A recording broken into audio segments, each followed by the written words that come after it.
ডাকাতির অভিযোগে গ্রেপ্তার বনগাঁর মলয় আঢ্য। এই মলয় আঢ্য বনগাঁর প্রাক্তন চেয়ারম্যান শঙ্কর আঢ্যর ভাই। ধৃত মলয় আঢ্য শঙ্কর আঢ্যর ভাই মলয় আঢ্যর বিরুদ্ধে ডাকাতির অভিযোগ। রবিবার রাতে একটি বারে তাণ্ডব চালানোর অভিযোগ এই মলয় আঢ্য এবং তার দলবলের বিরুদ্ধে। বনগাঁ থানার পুলিশে অভিযোগ দায়ের হয় এবং সেখান থেকেই বনগাঁ থানার পুলিশ এরপর গ্রেপ্তার করে শঙ্কর আঢ্যর ভাই মলয় আঢ্যকে। মনোজ মণ্ডল আমাদের প্রতিনিধি রয়েছেন। মনোজ, এই মলয় আঢ্য তার বিরুদ্ধে ঠিক কি অভিযোগ?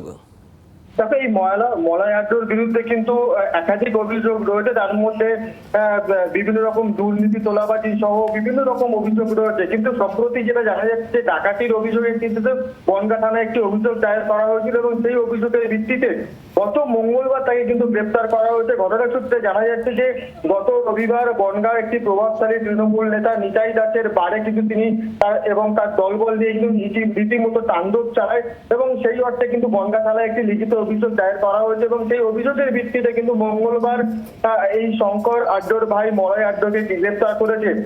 প্রসঙ্গত, এই শঙ্কর আঢ্য কিন্তু শঙ্কর আঢ্য অর্থাৎ বনগাঁ পৌরসভার প্রাক্তন যে চেয়ারম্যান, সেই চেয়ারম্যানের ভাই কিন্তু এই মলয় আঢ্য এবং একাধিক অভিযোগের ভিত্তিতে তাকে কিন্তু গ্রেপ্তার করেছে এবং তাকে পুলিশের হেফাজতে নিয়ে গোটা ঘটনা তদন্ত চালাচ্ছে বনগাঁ থানার পুলিশ। ধন্যবাদ মনোজ।